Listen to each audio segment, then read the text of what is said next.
看了花少期，真的被马思纯现在的好状态治愈到了。从正片到路透，都能随时随地的看到马老三的一口大白牙，简直是浑身上下写满了快乐。看到他这几年一步步从抑郁症的阴影中走出来，真的很为他感到开心。在节目的一开始，他说这次来花少是希望可以跟大家分享他的好状态，让更多和他曾经一样的人看到希望。我希望给大家能够看到一些希望吧。那么这期视频我们就来分享一下马思纯这些年的治愈之路。让我们忘了所有的不开心吧，明天开始都是好心情。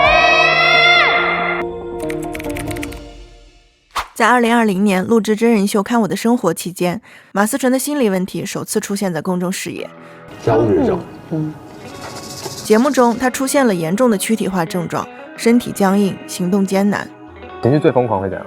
他身体会变得很僵硬，然后腿会很软，从床走到房门口我就走不过去，然后就一直这样不停地在喘气，对，然后眼睛看不见了。可即使这样，他还是坚持完成了节目的录制。再次公开露面便是2021年的吐槽大会，大家都吃惊于他体重的变化，他也只是在节目中笑着自嘲7天瘦10斤，20天瘦20斤，都是为了塑造角色。胖瘦为了塑造角色值得，为了塑造形象没必要。但背后的真相是，他发胖的原因是受激素药物的影响。激素催的，就1个月之内可能单人稳定40斤。虽然遭受疾病的折磨，可他却始终在屏幕前维持正面积极的形象。2021年3月，马思纯在微博发布一段名为《走心局》的视频。视频中的他以轻松的态度和网友分享了他得抑郁症的经历和患病的原因。以前是太怕别人不喜欢我，然后或者别人不开心，而且家里的教育的确是就是懂事儿，你要听话，你要懂事儿，你要看别人怎么样，不能自我，并鼓励更多患病的人正视疾病，并积极寻求帮助。只是一种病而已，跟其他的疾病是相同的。正视它，接受它，你才能接受自己。但抑郁症并不是那么容易被治愈的，即使用对了方法，他的状态也没能迅速好转。从2021年下半年开始，他彻底进入了停工休养的状态。我可能休息了1年半2年的时间。他说自己那段时间情绪非常差，担心以后再也回不到过去做女明星的状态。有很多次想过，我是不是回不去了？我是不是永远就会是一个胖子了？停工1年半后复出，出席活动时，他在后台哭了一场。在 GQ 活动的那天，其实是我这1-2年以来第一次曝光。结束之后，其实我哭了，看到我那天的状态，有点感慨，就觉得马思纯你做到了，觉得也挺难的。眼泪背后是轻舟已过万重山的释然，他终于扛过了低谷，让自己重新站在了聚光灯下。而且你是心灵出走了一大圈，就带了好多东西，又重新站在这。对，当时很多人都奇怪于为什么马思纯会患上抑郁症。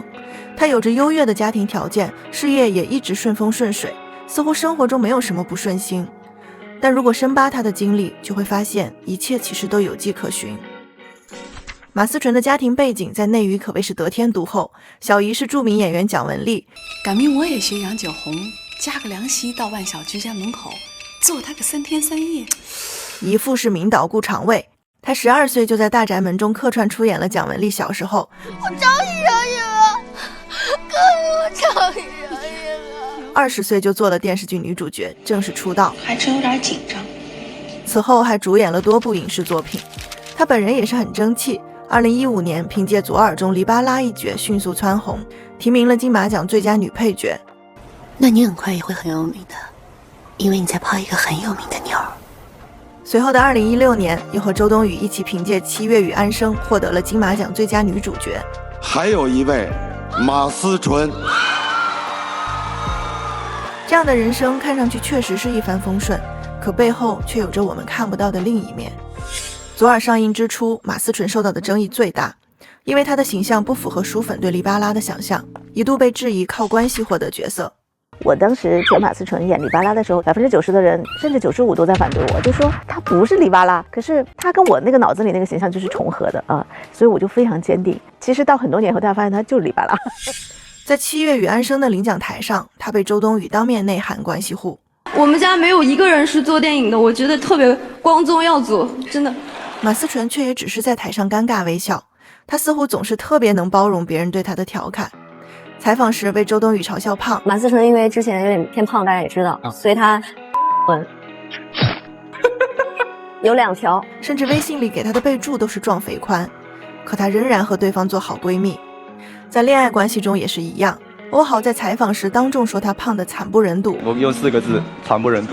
他们说这个是演巴拉，他叫马思纯。我说这么胖，他也一笑了之，还感谢对方帮他减肥。但是很感谢他，就是真的是陪着我健身，然后让我变到了电影里的效果。就是你在任何一个感情里，你都会特别下意识把自己放在天平比较低的这一端。我就觉得我没那么好，然后怕别人生气，怕别人难过，怕别人不喜欢我。马思纯从小被教育要听话，你要听话，你要懂事儿，你要看别人怎么样，不能自我。即使被校园霸凌，初中我觉得就是到了地狱了吧。可乐里面给你灌了抹布水、粉笔灰，还有拖把水，妈妈也依旧让他忍耐。就是我妈的观念是不要理会，你要努力的去证明你比他过得好。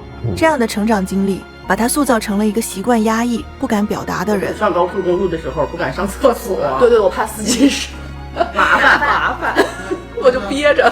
可能是现实太过压抑，所以他更愿意在戏里过另外一种人生。因为青春期的丧失，所以说后面在接戏的时候就接了很多跟我很不一样的角色，就很想在戏里面能够那样叛逆，那样放肆，那样热烈。在面对爱情时，也更容易被坏男孩吸引。但是这个世界上只有一个里巴拉，他把他最好的爱都给了你。就是我特别喜欢江湖义气很重的人。左耳拍摄结束的3年后，他与片中饰演张漾的欧豪公布恋情。马思纯在这段恋爱里把自己放在很低的位置。马思纯说7月是欧豪的，那欧豪是谁的呢？欧豪是自己的。欧豪是7月的吗？是喜欢我的人的。你再怎么卑微，可能你心甘情愿，而且你痛苦又快乐着。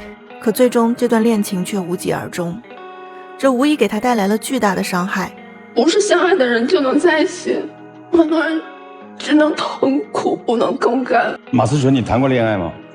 我谈过，我很幸福的恋爱。另一段恋爱的男主角盘尼西林乐队的主唱张哲轩，更是出了名的口碑差。在乐队的夏天里，他表现得非常自大、没礼貌。是我们特别邪恶，对。关键这歌也没多邪恶呀。那是你没听明白。哦。私下在摇滚圈更是因为这样的性格频频挨打。有人说过你装吗？你做摇滚乐为什么要这么装呢？为什么？我特别自然啊，我就这样。大家也真是为马思纯选男友的眼光捏一把汗。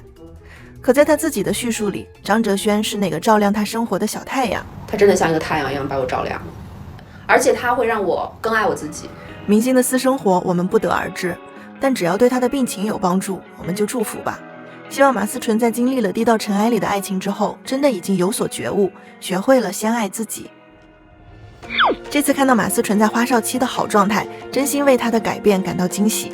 以前的她总想去讨好别人，怕别人不喜欢我，总想在戏里体验放肆的人生，在戏里面能够那样叛逆，那样放肆。但她真正的自我却在被一点点侵蚀。抑郁症的爆发就像是一次自我的求救，而治疗抑郁症的过程像是要长出一个新的自我，一个从内部被肯定的自我，一个认为我的感受同样很重要的自我。就我的想法，我自己很重要。这无疑需要花费巨大的时间和努力，期间还会不断的被以前的习惯带着走，总是会有2个我在。以前的他或许会毫不犹豫的委屈自己，可现在的他学会了正确表达自己的需求，也能和集体相处融洽。这样的改变真好。现在抑郁症变得越来越普遍，也有越来越多的人出现了抑郁和焦虑的症状。马思纯给我们看到了一个正面的治疗抑郁症的例子。